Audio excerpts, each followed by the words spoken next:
Good morning. আজকে আলোচনা করব ভিজিট শিট নিয়ে।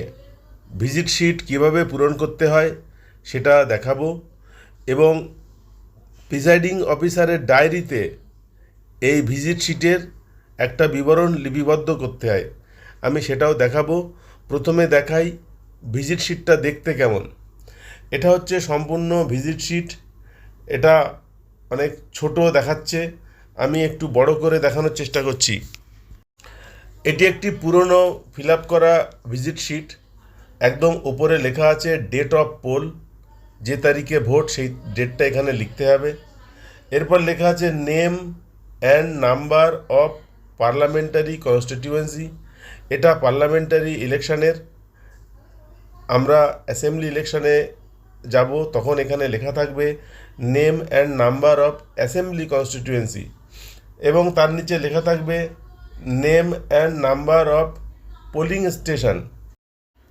এর নিচে লেখা আছে নাম্বার অফ ইলেক্টরস, অর্থাৎ যতজন ইলেক্টর ভোটার লিস্টে আছে, প্লাস ইডিসি সার্টিফিকেট দেখিয়ে যারা ভোট দেবেন, টোটাল নাম্বারটা এখানে লিখতে হবে। এরপর হচ্ছে ভিজিট শিটের মূল লেখবার জায়গা। প্রথম কলামে রয়েছে সিরিয়াল নম্বর, দ্বিতীয় কলামে রয়েছে কে কে ভিজিট করতে এসেছেন, ডিও, আরও, সেক্টর অফিসার, মাইক্রো অবজারভার, তাদের নাম এখানে হবে এবং ডেজিগনেশনটা লিখে দিতে পারলে ভালো হবে।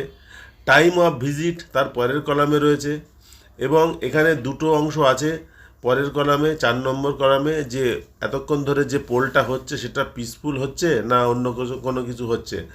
বেশিরভাগ ক্ষেত্রে এটা পিসফুলি তারা লিখবেন। এখানে আপনার প্রিসাইডিং অফিসার হিসাবে কোনো কিছু লিখবার নেই, এই টোটাল চার্টটি পূরণ করবেন।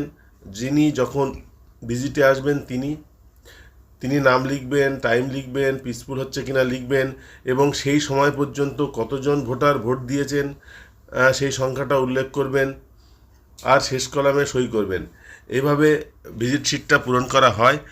আর প্রত্যেকটি ফর্মের শেষে প্রিসাইডিং অফিসার সই করবেন, তার ডিস্টিংগুইশিং মার্কটা তিনি লাগাবেন। এই একই জিনিসটা ফিল আপ করতে হবে প্রিসাইডিং অফিসারের ডায়েরিতে। আমি সেই অংশটি এখন দেখাবো। এটা হচ্ছে প্রিসাইডিং অফিসারের ডায়েরির মাঝের দিকের একটা পেজ। এখানে 13-14 নম্বর পয়েন্ট থেকে আছে। এবছর প্রিসাইডিং অফিসারের ডায়েরিতে কিছুটা পরিবর্তন করা হয়েছে। এই ছকটি নতুন প্রিসাইডিং অফিসারের ডায়েরিতে সম্ভবত থাকবে। আপনারা এই কলামটি এখানে দেখতে পাচ্ছেন 19 নম্বর সিরিয়ালে, number of vote cast in every 2 hours.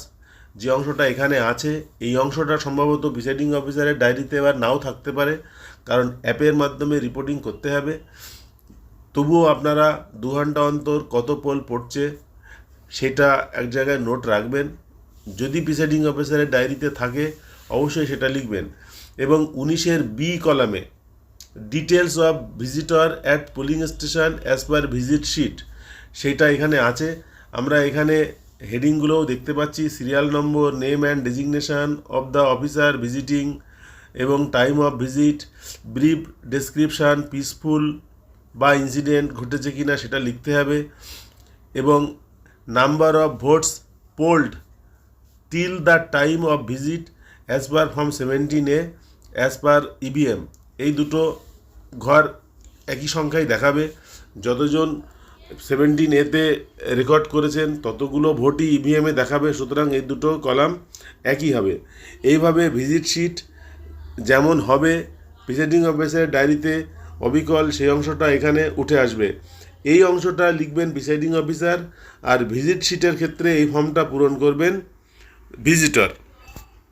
এই হচ্ছে ভিজিট শিট বিষয়ে আজকের আলোচনা। আজকের আলোচনা এখানে শেষ করছি। পরের ভিডিওতে আমরা অন্য কোনো বিষয় নিয়ে আলোচনা করব। এই ভিডিও দেখবার জন্য সকলকে ধন্যবাদ। নমস্কার।